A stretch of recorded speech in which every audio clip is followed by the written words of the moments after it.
going into the 9th and final round of Norway Chess 2016. We were set for a grand finale. Two players shared the lead, Aronian and Carlsen. They had 5 points. But there were 3 players just a half a point behind them. Kramnik, Topalov and Maxime Vachier-Lagrave. Any of those 5 players had a chance to win the tournament. Okay, well, let's take a look first of all at the game between Pantala Harikrishna and Aronian. Position after 21 moves, Harikrishna has just played his queen to b3. He has an isolated queen pawn and fairly active pieces, but with the 2 bishops, in particular this dark square bishop, black should be pretty comfortable here, and I was expecting Aronian to play something like knight a5, hitting the queen, looks nice, queen moves away, then trading on e4 and knight c4, and white even has to be a little bit careful in this position. It should be about equal. But I thought, okay, with the black pieces, Aronian very comfortable here. Instead he played queen b6. Well, this looks quite reasonable. The queen, along with the knight and the bishop, are attacking the d4 pawn. But it takes the queen a long way from the king side. Now, Aronian sometimes is so casual. This is a very risky move. And Harikrishna sees the chance to attack this slightly vulnerable pawn front here. Bishop has to drop back. And now, well, I tell you, when I was looking at this game live, I was thinking, my goodness, bishop takes pawn. This must be the move. If this gets taken, then rook e6. Watch out for the discovered check. If the king comes up here, then this is catastrophic. I mean, white's pieces just are drawn towards the king like a magnet. I mean, this is just horrendous. Okay, once I kind of calmed down a bit, I realised, okay, knight a5, not quite so clear, but this is still fantastically complicated.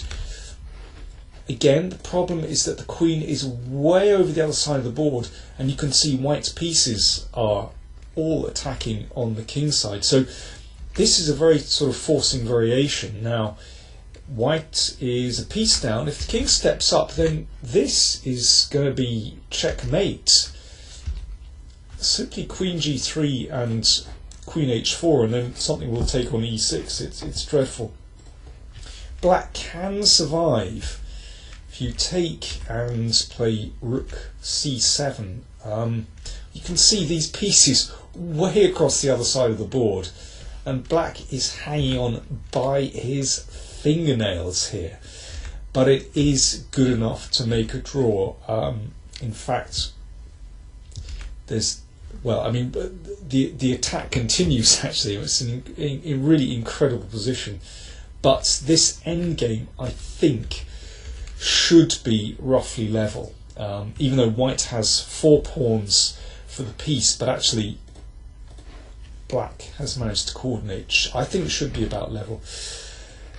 Anyway, Harikrishna decided not to go in for that. Instead, he played more steadily. Queen e3, still quite dangerous. So, looking at the pawn here, king comes up, and now h4. Well, a very traditional attacking method. If you can get in h5, you're doing well. But Aronian has a good response. After 17 minutes, he played f5. There are a few details that needed ironing out. White took, and then the knight plonked itself on e5, and the position is roughly level. It's nice for black that he has the 2 bishops, but with that knight so well established on e5, this is absolutely fine for white.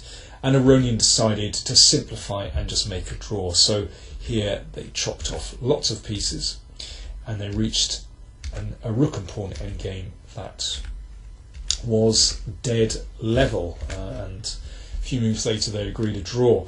So Aronian first into the clubhouse. That game didn't actually last too long. So Carlsen had to try and win to get clear first, but he was in a pleasant position knowing that a draw would give him equal first. And the other players, Kranich was playing Topalov, if one of them could win, they could possibly get first place, and MVL had a chance, he was playing against Grandelius. Anyway, let's concentrate on Carlsen against Eljanov. So could Carlsen kind of recover after this terrible, shocking defeat from yesterday? Solid start, plays a Catalan, and Eljanov gives Carlsen a taste of his own medicine. You might recall that in Vaikanze just a few months ago, Carlsen played this exact variation against Eljanov and won a very nice game. And well, I've got a DVD coming out in about 2 weeks' time where I advocate exactly this variation for black against the Catalan. Available in all good stores and from ChessBase, of course. Okay, commercial break over. I like this system very much for black. The idea is that this bishop stands rather awkwardly on d2. Okay, both sides developing normally. And this game, Eljanov against Carlsen in Vaikanze, if you recall, went like this, and Carlsen played knight e4. The point is, well, this bishop I think would rather be on the long diagonal, but in this position it can be rather vulnerable, and Carlsen exploited this by playing knight to d6 and then to f5. Well, you can find that game on my recordings of the Vaikanze tournament on the PowerPlayChess channel. Let's go back. Well, Eljanov played c6 instead of knight d7. Very often these lines transpose, and after queen c2, then knight d7. And you could say this is the starting point of this whole variation. And the normal moves for white here are rook d1 or bishop f4. These are the most common moves. But Carlsen did something a little bit different. He played a4. Well, this is certainly unusual, very unusual indeed. There's an obvious response to this, which Eljanov played after not too much thought, a5, blocking that pawn and claiming some control over the b4 square. Seems very sensible. Now rook c1 from Carlsen.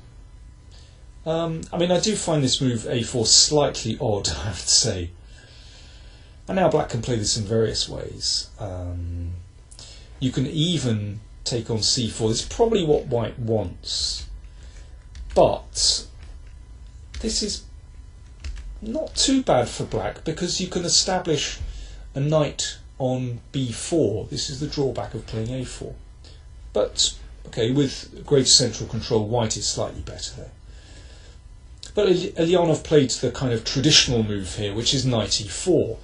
Attacking that bishop. If black can bag that bishop, he's certainly doing absolutely fine. So this bishop must move. Now if it comes out here, it's definitely vulnerable. Possibly even g5 straight away, as Carlsen played against Eljanov, and bringing this knight round. This is a nice manoeuvre, because suddenly if the bishop retreats, then you have g4 and the knight must move, and then you take on d4. So Carlsen, after about 4 minutes thought, slipped the bishop back to e1, which looks a bit passive, but it does at least guard f2, which is a vulnerable square in this kind of position, of course, with a knight on e4. And Eljanov slapped the pawn up to f5. Again, very standard for this kind of variation. So we've transposed into a kind of Stonewall Dutch position, this typical Stonewall formation. But this is quite a favourable version for black. That bishop doesn't stand very well on e1. This pawn is slightly odd on a4. Black is very active already. Knight d2 from Carlsen. Now, of course, this is the problem piece in the Stonewall generally. You can either try and flip it out round here, or you can try to play b6 and bishop b7 and bishop a6. Now if you play b6 straight away, then white can take and play queen c6, attacking both of those. So this is a slight problem. First, Eljanov played bishop d6. Okay, good move. Bishop stands very nicely there, pointing at the king side, and maybe making room for the queen. Now e3 from Carlsen, super solid. You know, perhaps preventing f4 at some stage, solidifying the pawn chain. And again, b6 runs into problems because after taking, then queen c6 hits the rook in the corner as well as the bishop, so the threat to take here and take the bishop. And Eljanov played rook a7 to avoid those tactical problems. I think he should have just played queen e7 here. This is the normal square for the queen. Protecting the bishop, on the next turn you play b6 and then either bishop b7 or bishop a6. I don't think black has any difficulties here at all. It's not absolutely clear to me what Carlsen wanted to play. You know, this bishop makes an extremely odd impression on e1, I have to say. But Eljanov, after some thought, played rook a7, which avoids these tactical problems, but I don't like this, I have to say. Let me show you why.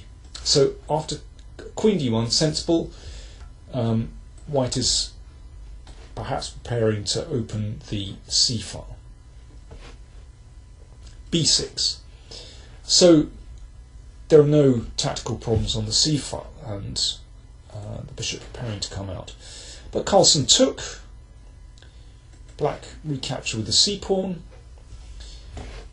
And now you can see that the b5 square is a little bit weak, so Carlsen started to flip the knight round. Back it came to b1, and it's going to look here.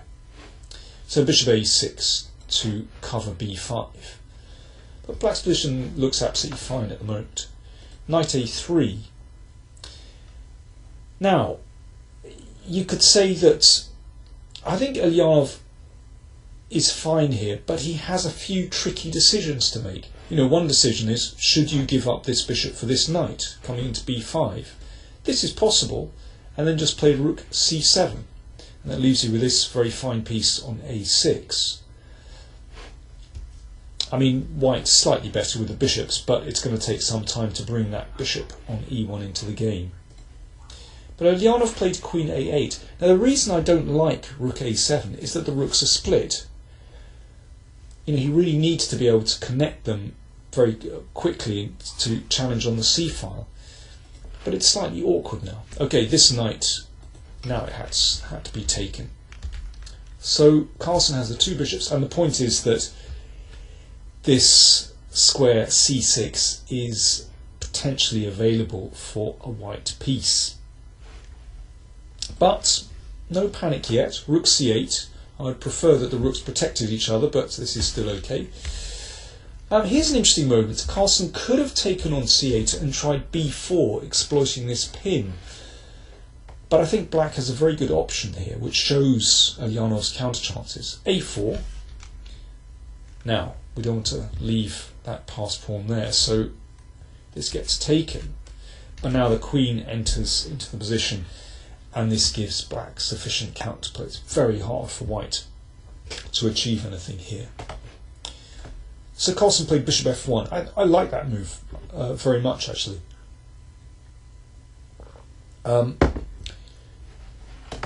It's useful because it covers the back rank in case white exchanges lots of rooks. Covers the b pawn, sometimes bishop d3 available.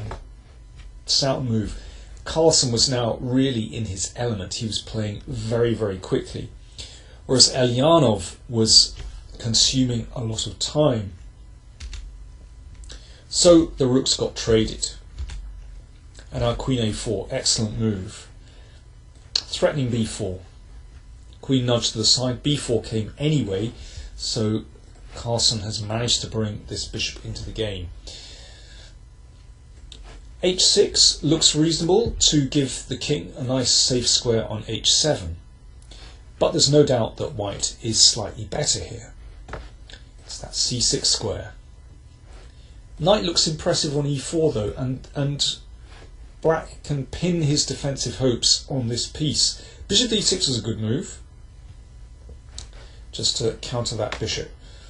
But the queen came in, and this is worrying. Of course, if bishop takes, then you can take on e6 and take here, and white wins.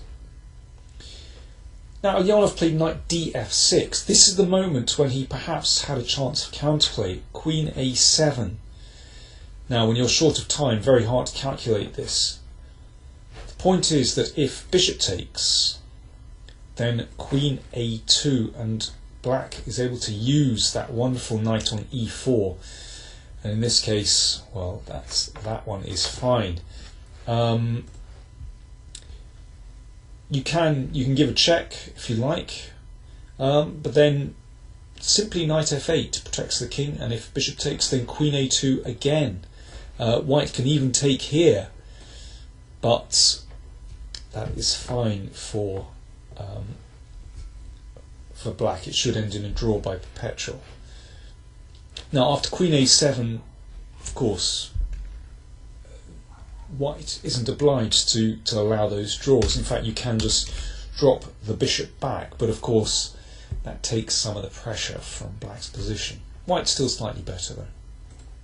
Instead, Eljanov played knight df6, then a trade on d6. Now, knight takes d6 is probably best, but this is already highly unpleasant for black. You know, weak pawns here, beautiful pieces. White very much better. Queen d6 played, but now this is horrible. And knight e5. If black's queen goes to counterplay, then queen e6 is really strong, because you break through here and the queen is able to defend that important f2 square. So Eljanov just had to stay passive, but now this is horrible. He should probably play queen d6. Now, it would be nice to drive this knight away, but if f3, then queen a3 gets counterplay. But first king g2, this is the point. Then you threaten f3, and this endgame, well, close to winning for white. You can take this pawn off. Very, very good winning chances.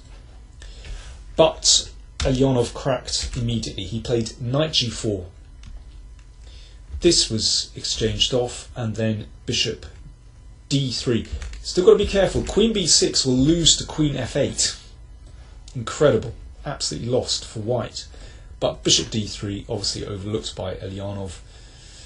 And white wins a pawn and, well, probably wins a second pawn. Eljanov played g6, but then takes and queen b6, and here white, there's no perpetual, and this pawn is going to run through, or white's queen will just take more pawns.